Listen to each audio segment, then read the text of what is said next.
Cześć! Mamy niedzielę, a ja sobie odpoczywam. W końcu, bo jestem taka zmęczona po tym całym dniu. I jest tutaj bardzo ładnie, gdzie jestem. A gdzie ja jestem? Jak wiecie, albo nie wiecie. Wiecie czy nie wiecie? Ja sama nie wiem, zmęczona jestem. Gdzie jestem? Jestem w ciężarówce, oczywiście, jak zwykle. Gdzie ja mogę być, jak nie w ciężarówce? Dzisiaj zaczynam kręcić nie z ręki, tylko wykorzystam moją siostrę. Albowiem jesteśmy w porcie Radomsko. Dzisiaj kręciliśmy tutaj całe wideo, robiliśmy zdjęcia dla Trackers Life. Jest tutaj nowa siłownia. Jak z pewnością już wiecie, bo pisałam o tym na stronie. Mamy też Mercedesa do naszej siłowni, ponieważ Mercedes sponsoruje fundację Trackers Life. Dzięki Mercedesowi powstało wiele siłowni. No i do tego też kręcimy tutaj film. A ja mam przy okazji Mercedesa na testy. Jak wiecie, no niestety nie udało mi się pojechać w trasę tym samym Mercedesem, ponieważ moja naczepa nie bardzo pasowała. No ale mimo wszystko miałam okazję zrobić nim 300 km po Polsce. Jak odbierałam z Wrocławia do bazy, później z bazy tutaj dojechałam do portu Radomsko, także widziałam, to wyszło mi jakieś 300 km, co prawda bez przyczepy, bez naczepy, no ale już troszeczkę mam pojęcie, jak się nim jeździ. Chociaż z ładunkiem i z naczepą by było dalej inaczej, ale jakiś wstęp. Już wiem co i jak w Mercedesie. Teraz oddaję kamerę mojej siostrze, która jest tam. Bo jak w końcu mam kogoś raz, to ktoś mnie pofilmuje. Mogę, przyjmuję stery. Tak więc, jesteśmy na górnym łóżku w Mercedesie. Jest tak.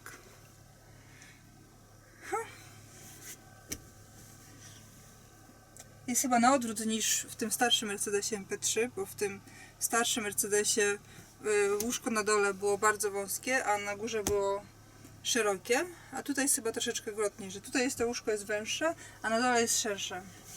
Mamy też oczywiście siateczkę.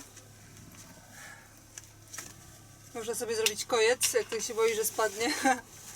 Tak mi się wspomina, tu się zapina. Tu, albo nie, chyba tak najszybciej. Widzę, to jest chyba wersja na noc. Tu się zapina. Nie, to jest tak. O, tak to robi. Tu się zapina i już można spać spokojnie. Bo w końcu to jest czasami tak. Ja pamiętam, jak zaczynałam jeździć i spałam na górnym łóżku cały czas tylko. I spałam chyba przez pierwszy miesiąc tylko i wyłącznie na górnym łóżku. W każdym razie do pewnego momentu, jak raz w nocy wstawałam zaspana, bardzo zaspana i prawie sobie zęby wybiłam.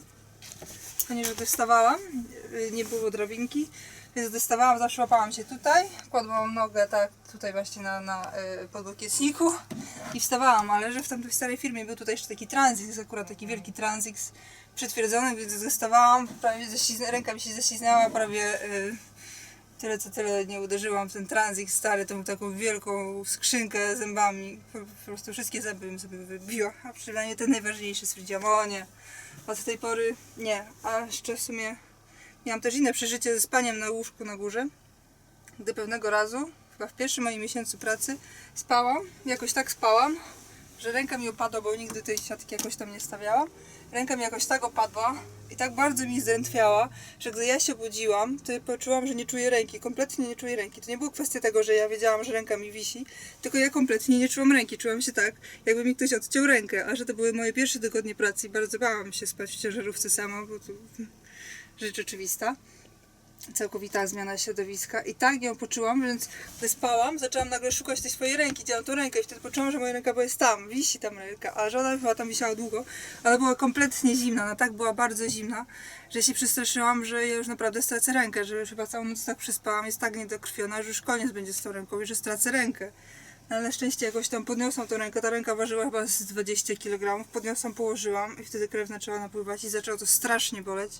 Ale po jakichś 20 minutach już tak mniej bolało i ja się w ogóle cieszyłam, że mam tą rękę. No ale wracając do tematu. Widzę, że tutaj to mamy na górnym łóżku. Na górnym łóżku mamy światełko, jak zwykle. Mamy malutką siateczkę na książkę lub na coś. Mamy sterowanie do wybasta. Mamy radio, regulację i dźwięk. No i tyle. Tutaj mamy jakieś drążki, można to, mi się wydaje, używać zarówno do pomocy, do wstawania, i z drugiej strony też można sobie pewnie powiesić ręcznik, gdy się przyjdzie po prysznicu. Widzę, że tutaj jest szyna, więc zapewne można sobie też powiesić dodatkową zasłonę, jeżeli ktoś potrzebuje. To niektórzy sobie chyba tak robią właśnie, że lubią sobie zasłaniać. Ja tego nigdy nie używałam, no tu jest akurat ściągnięto. Dobra, schodzimy na dół. Łóżko jak się podnosi? Łóżko podnosi się lekko. Ale chyba jest dobrze sobie zapiąć. Ale chyba się nie trzyma. Trzyma sobie tak. I tak. Do jazdy. U mnie górne łóżko zawsze służy jako garderoba.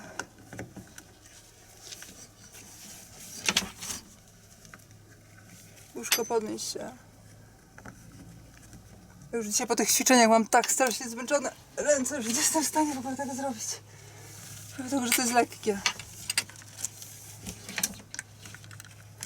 Dobra, zrobione. Mamy świetną w ogóle wersję Mercedesa, bo jak widzicie jest bardzo, bardzo dużo miejsca, jest mega dużo miejsca. To jest największa kabina i wersja specjalna tak naprawdę dla jednego kierowcy. Oczywiście może tutaj jeździć też drugi kierowca, ponieważ mamy drugi fotel, mamy pas bezpieczeństwa, ale w tej kabinie naprawdę można tańczyć, można robić imprezę. Ta kabina to jest dobra kabina na długie trasy, bo naprawdę, patrzcie. Ręce, ja mam 1,76 m wzrostu i patrzcie. Wystaje wszędzie, nic mnie nie ogranicza. Dobra, zajmę się może pierwsze dookoła czym? Tym, że tu jest zawaliście dużo miejsca. Jak pierwsze weszłam, to po prostu nie uwierzyłam. Jest tak dużo miejsca, niesamowicie dużo miejsca. Nie wiem, jak to wyjdzie w kamerze, nie wiem, czy to będzie widoczne. Ale zobaczcie, jak ja siedzę. Gdy siedzę sobie na tym fotelu, wyciągam nogi i patrzcie, ile jeszcze mam do deski. Jest kupę miejsca. Tutaj sobie można tak w ogóle leżeć, nie? No. Także tutaj to jest miejsce na imprezy i na miejsce na co? I miejsce na jedzenie. To mamy tutaj także stoliczek. Tutaj mamy taki schowek po pierwsze, więc można sobie co tutaj trzymać. Co się chce, można po pierwsze trzymać coś do picia lub cokolwiek.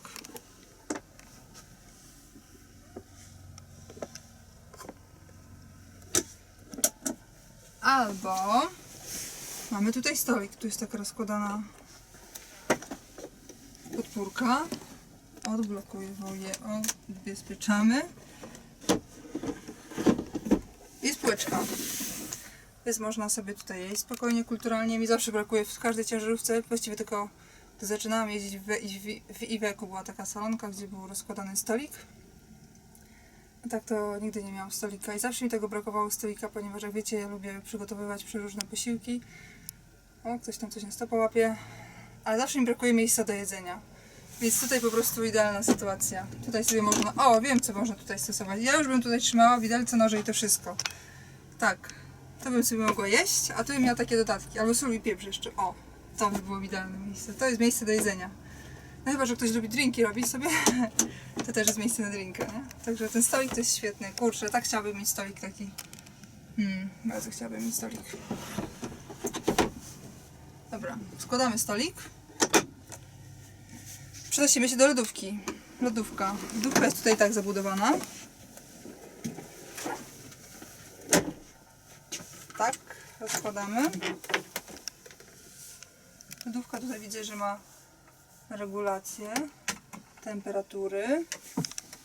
Można pewnie sobie ustawić, jak bardzo chcemy, czy chcemy chłodzić, czy chcemy mrozić. Tutaj jeszcze jest schowek osobny na napoje, albo w zasadzie coś zupełnie.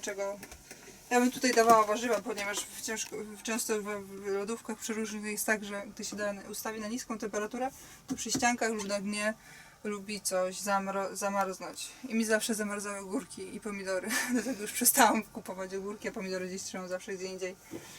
Są słodsze w sumie i nigdy w życiu nie mrożą. Zamykamy, lodówka się blokuje, także można sobie ją tworzyć w czasie jazdy i sobie coś tutaj postawić, załóżmy.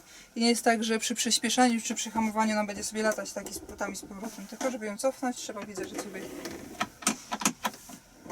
tak zrobić. O, ma nawet dwa, to wysiada tutaj, tak właśnie, z perspektywy kierowcy jak to jest. Tak jest. W czasie jazdy można sobie coś wyciągnąć. Tu wisi. Wyciągnąć i podjadać. I trzymać tutaj coś, więc fajnie. Składamy lodówkę. Idziemy dalej. Tutaj co mamy? Tutaj mamy półkę na laptopa, ale do półki na laptopa przejdziemy do chwileczkę jeszcze.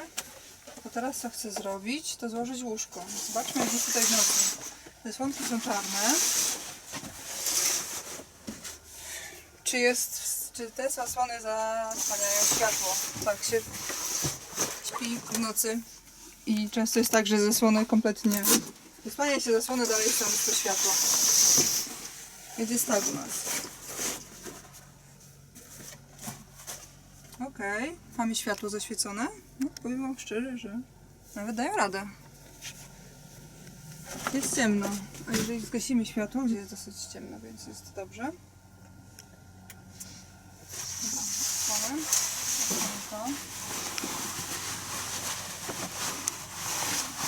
Osłony składamy.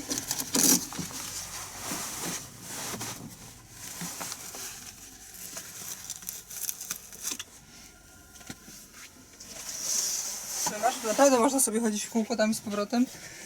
Jak się człowiek wkurzy, to można gładzić.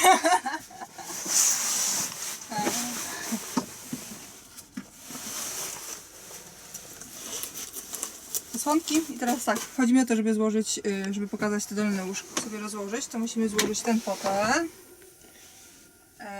I co? I mamy tutaj, tak? Żeby to łóżko rozłożyć, tu się dopina łóżko, okej, tu jest puszczone, drugi zamek i opuszczamy łóżko. Tak, dolne łóżko jest dużym łóżkiem. Zobaczymy, czy jest. Tutaj też mamy dziesiątkę, którą można sobie tak dać. Zaczepić tutaj z powrotem. Jeżeli ktoś by się bał o to, że spadnie, to być może jeżeli do podwójnej obsady jeden kierowca śpi na łóżku w czasie jazdy, co oczywiście jest niedozwolone, no ale bądźmy praktyczni. Jak się pracuje 21 godzin w ciągu dnia, to jak się nie przespać, to nie jest niebezpieczne, ale to nie jest. Dobra, jesteśmy na dolnym łóżku. To jest półeczka. Tutaj mamy jeszcze inną. Tu jest światełko do czytania. Tu jest gniazdko do ładowania. Słuchawki można podłączyć. Tutaj mamy to samo co na górze praktycznie, chociaż jeszcze trochę mamy włącznik do Webasto. Mamy regulację Webasto, mamy regulację dźwięku, radio. To jest pewnie szyberdach, no i światełko. Włączanie światła. W każdym razie jest bardzo dużo półek. Na gazety, nie gazety, laptopy. A właśnie tutaj wracając do laptopa, to tu jest ta półeczka mercedesowska, którą możemy albo trzymać. Nie, ona jest tak. Albo możemy sobie trzymać laptopa na kolanach, tak żeby się nie grzał. Albo możemy sobie go wsadzić tutaj, pod tableta. Tutaj są gumki, które będą przytrzymywać. I sobie dołożyć tutaj. I możemy sobie leżeć, opierać sobie głowę o tak i się lenić. No, a tutaj widzę, że są jeszcze wyloty powietrza zrobione, nawiewy. No i tak, taka jest kolorystyka beżowa, ciepła. Tak, żeby nie zawadzała, więc załóżmy, że włożymy ją do środka. Tutaj te schowki w środku są bardzo duże. Się wszystko tutaj mieści. Się też zmieści? Nie, jednak się nie zmieści. Więc półkę damy tutaj. Na górne łóżko zawsze wszystko wchodzi.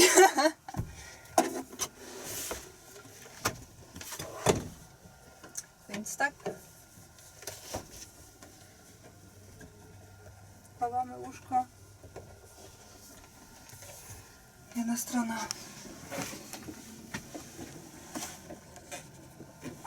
I druga strona. Ta strona weszła dobrze? Weszła. Ok, i mamy z powrotem fotel dla pasażera, jeżeli taki jest.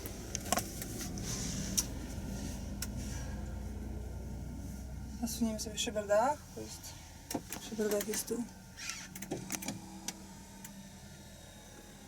Ok, bo jest gorąco. Tutaj standardowo oczywiście są półki. Tu mam głośniki, tam głośnik, tam głośnik, tam głośnik. Tutaj jeszcze inna półka. Tutaj też mamy schowki. Schowki są duże. Ja się tutaj troszeczkę wpakowałam. Wzięłam rzeczy potrzebne do sesji. Tutaj sobie można też coś trzymać. Tutaj takie sama, tylko że jeszcze głębsza półka. No i co? I tyle, jeżeli chodzi o tego Mercedesa w środku. A, jeszcze tutaj, tak, nie ma tutaj żaluzji, tylko tutaj się, mam taką wysłonę przed słońcem. Tak tutaj to działa. Zapewne? Teraz mam włączone, tak?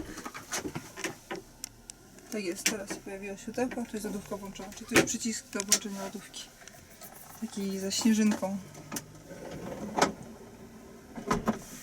No dobrze, założę buty i wyjdziemy na zewnątrz, żebyście w końcu pokazali i zobaczyli, gdzie jestem. Jak wygląda ten Mercedes z zewnątrz. Klucz do tego Mercedesa wygląda tak. Taki bajer. Można sobie z niego sterować różnymi rzeczami. Do tego jest instrukcja obsługi. Tą trzeba koniecznie przeczytać. No, to prawda. Ok, wracamy tutaj. Tutaj są pewnie czasy. O, tutaj mamy ile mamy paliwa. AdBlue. Tutaj jest ten powietrze w układzie. Tutaj można wyłączyć, włączyć światła. Tutaj mamy napięcie akumulatorów. No i paliwo włączamy. Wracamy do paliwa. Dobra. Wyłączamy go i wychodzimy na zewnątrz.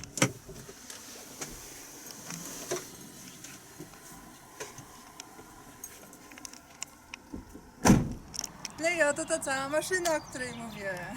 Piękna, prawda?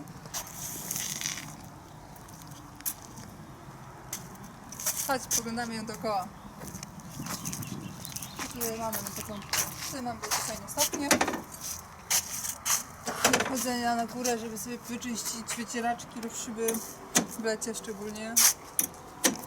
Jak się nie ma odpowiedniej chemii do owadów. Płynie do spryskiwaczy, to ciężko jest zrobić. Zbiorniki tutaj mamy bardzo duże, bardzo duże. Szczerze powiedziawszy, to nie wiem dokładnie ile nawet, ale jak na moje oko to 1200 co najmniej. 1200 litrów oczywiście. Owiewki, co na pewno daje plus na spalanie.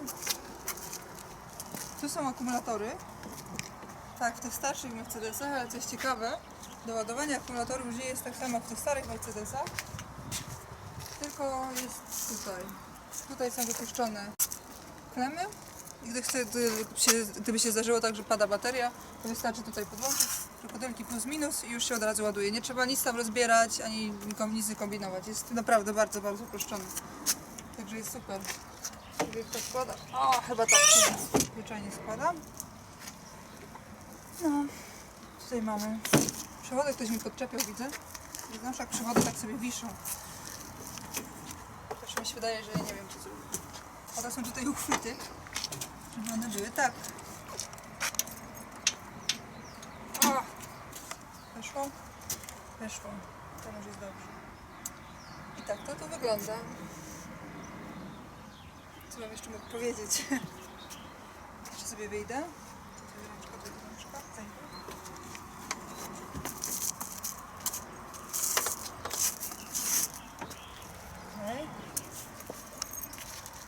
Mam tutaj wersję z lodówkami, pięknymi felgami.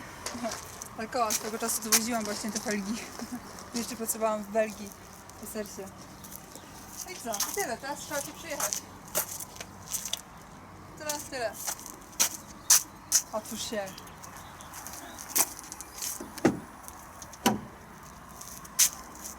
Tego nie podświetlone, na niebiesko, bardzo to fajnie wygląda. Tutaj mamy co? Tutaj mamy otwarcie schowka. Schowek jest. I tak, mam tutaj taki schowek.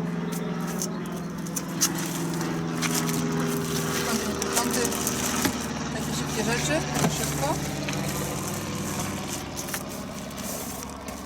Mam tutaj, widzę, specjalne steropionowe etui, tak jakby. Na to wszystko pewnie co jest oryginalnie dawane. Klucze, trójkąty, gaśnica. Przewód do pompowania kół. Dobra, to zamykamy. A tutaj trzeba nacisnąć. A drugi schowek, jak się otwiera? W sumie to nie wiem. A, tu jest drugi.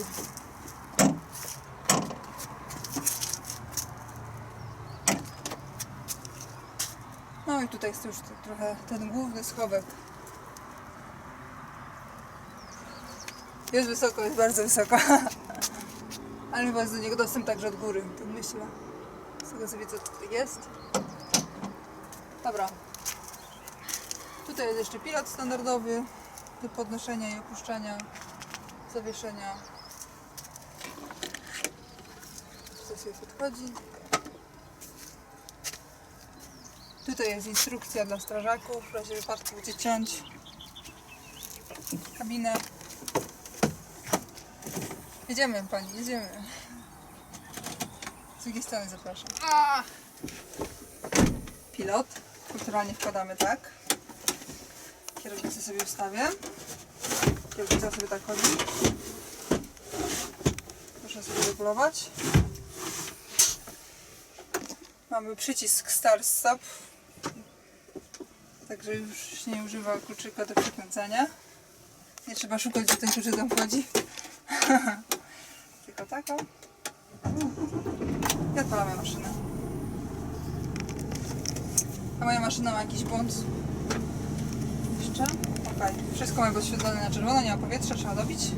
Musimy chwileczkę poczekać.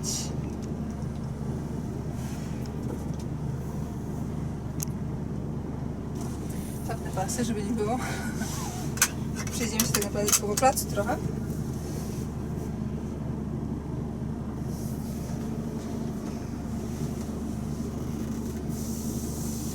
Kierownica jest obszyta. Z kierownicy tutaj możemy sterować. Jest tempomat tak jakby tutaj wbity usytuowany przyciski pod palcami. Co mi się bardzo podoba, ponieważ ja na przykład jeżdżę tylko i wyłącznie na automacie, na tempomacie. I nie lubię, jeżeli muszę w czasie jazdy, żeby używać tempomatu, gdzieś tam coś kombinować. Tak w mojej osobówce muszę tutaj gdzieś sobie kombinować, to już mnie to mnie denerwuje. Lubię, gdy mogę trzymać kierownicę w czasie jazdy i sobie tylko palcem sterować prędkość, to jest dla mnie ok. No dobra. Dostanę, tu mamy automat. Teraz chwileczkę przesunę. Tutaj mamy podłokietniki, z drugiej strony to samo. Ja zawsze jeżdżę na podłokietnikach, ale na takich nie. Ręczny jest tu, do tyłu. Jedziemy.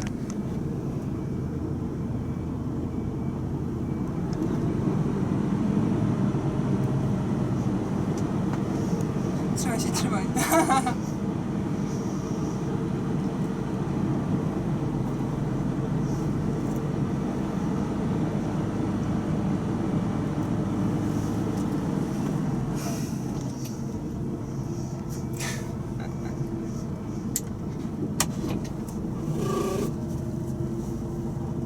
Wiadomo, ta kierownica jeszcze trochę skrzypi. Auto świeżo złożone.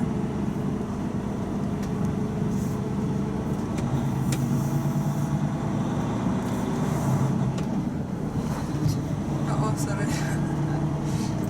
Słyszysz silnik i od razu rozpoznajesz, że to Mercedes. Po czym? W dźwięku silnika. Słychać go w kabinie, dobrze słychać silnik.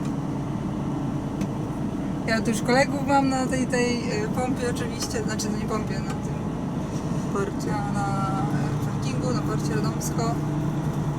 Tam stoi jeszcze taka ciężarówka, patrzcie, amerykańska. Kiedyś taką ciężarówką będę jeździć. Peterbilt.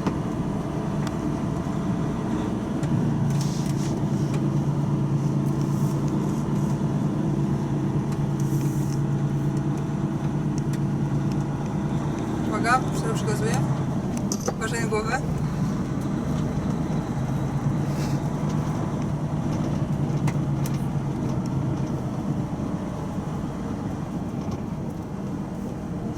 Tutaj mamy zwalniacz pod tą ręką, 3-stopniowy. W tym aucie akurat jest zainstalowany zwalniacz, nie retardem. Więc taka lżejsza wersja.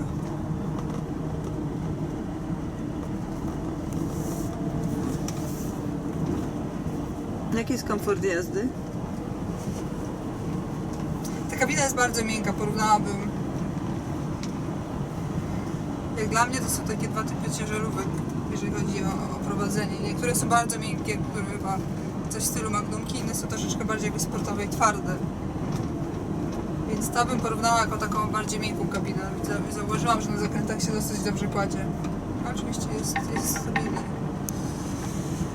Niestety nie miałam czasu pojeździć z tym autem z naczepą. Autem solo jeździ się kompletnie inaczej niż z autem z naczepą, więc o tym mi coś ciężko powiedzieć. Ale jest... Fotel jest wygodny, kierownicę sobie można do tego dopasować. Zresztą w każdym aucie. W lusterkach, co bardzo lubię, tylko już sobie zaparkujemy, bo nie chciałabym, żebym też chyba głowę porozbijała. Neutral, ręczny. Ok. Co by wam tutaj pokazać? Co mi się bardzo podoba tutaj w lusterkach, co dla mnie bardzo, bardzo ważne, to jest tamto lusterko. Jeżeli mogłabyś pokazać tamto lusterko.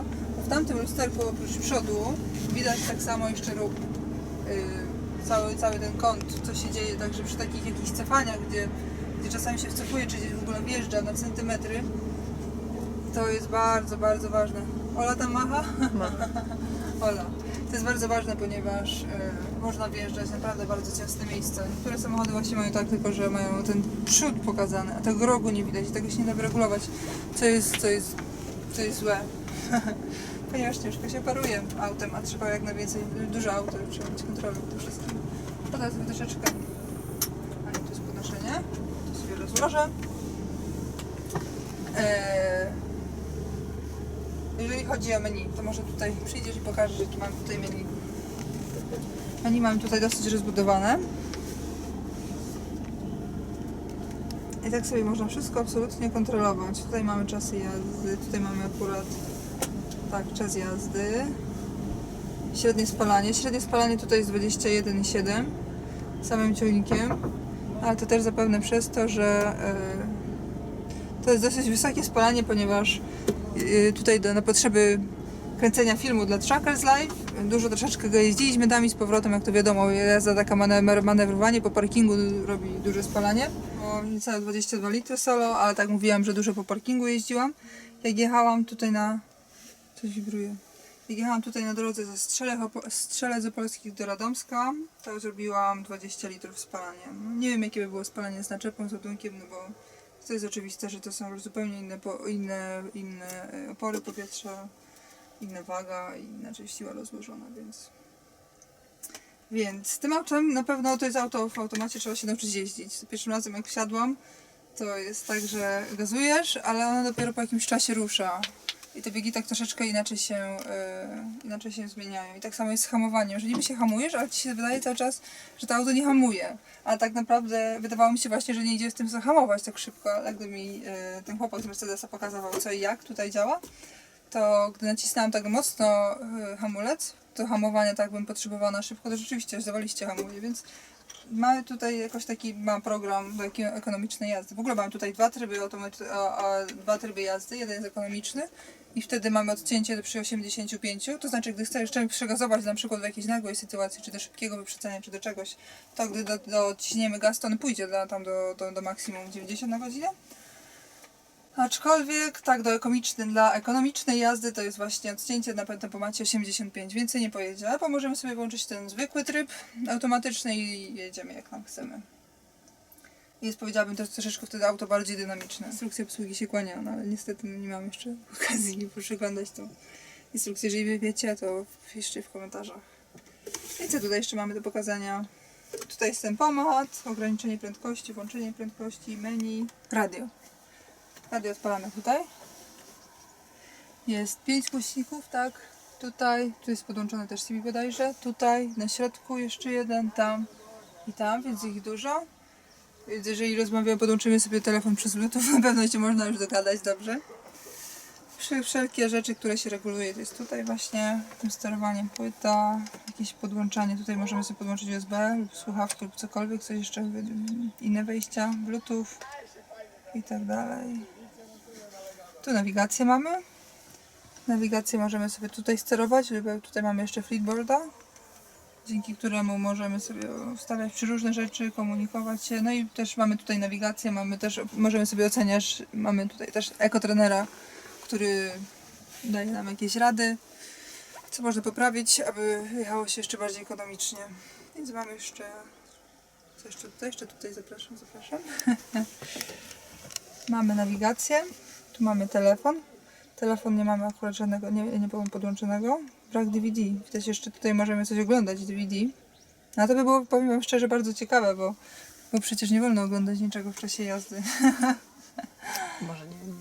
Można oglądać po godzinie. No, pewnie tak. Na postoju. Tutaj co jeszcze mamy? I tu się, proszę Państwa, kłania instrukcja obsługi. Instrukcja obsługi w nowoczesnych autach. Sorry, ale tak jest. Już sobie wyobrażam, co to będzie, jak wyjdzie Future Truck w 2025 roku, który będzie miał autopilota i kierowca będzie sobie mógł sterować autem przez tabletę i siedzieć gdzieś tam z boku. Tam dopiero będzie książka do przeczytania, żeby nauczyć się jeździć autem.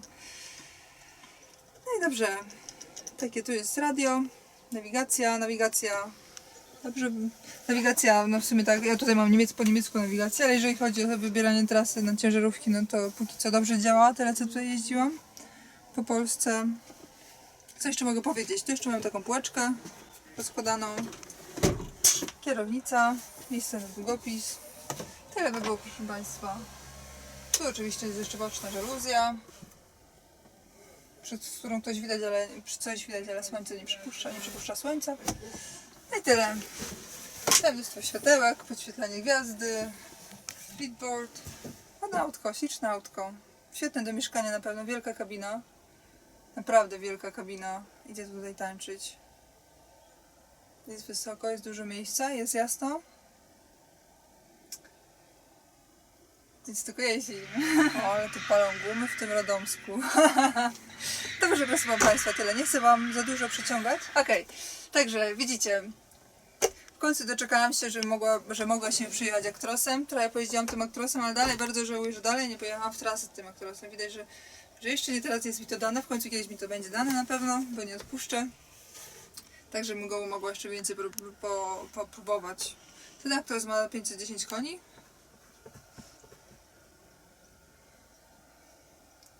No i chciałabym go wypróbować.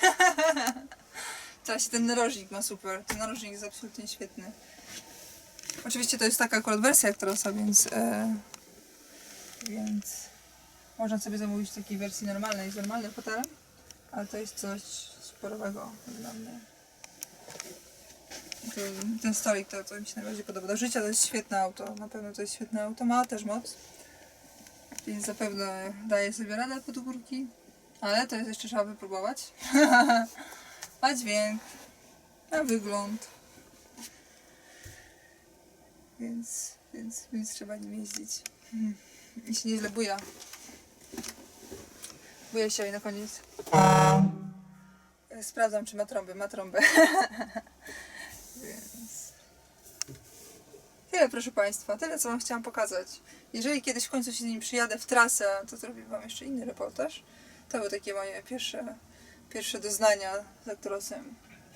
Pierwsze, co w ogóle jak weszłam do tego auta, to jest wow, ile tu jest miejsca. Tu jest naprawdę mega miejsca. Jest strasznie dużo miejsca. Tutaj można tańczyć, tutaj, uwierzcie mi, że tutaj naprawdę można tańczyć. Tutaj można wszystko robić, absolutnie wszystko. Więc jest super.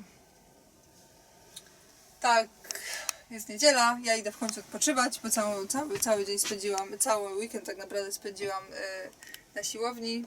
Przygotowaliśmy dla nas nowe zdjęcia, nowe wideo, więc zapraszam Was do oglądania tych wszystkich filmów. No i przede wszystkim zachęcam Was do korzystania z siłowni. Te siłownie są budowane dla Was. Cały czas pozyskujemy nowe sponsory, dzięki temu są nowe siłownie. Mercedes jest jednym z naszych głównych sponsorów i dzięki niemu mamy kilka siłowni postawionych, więc to jest super. Używałabym innego słowa, ale dobra. Ale nie będę, nie będę tak mówić. Dobra, to tyle, proszę Państwa. Miłej niedzieli Wam życzę, chociaż film będzie się ukaże za jakiś czas dopiero. Życzę Wam powodzenia na drodze. Ci, którzy już jeżdżą Mercedesami, niech się wypowiedzą, co myślą o tym.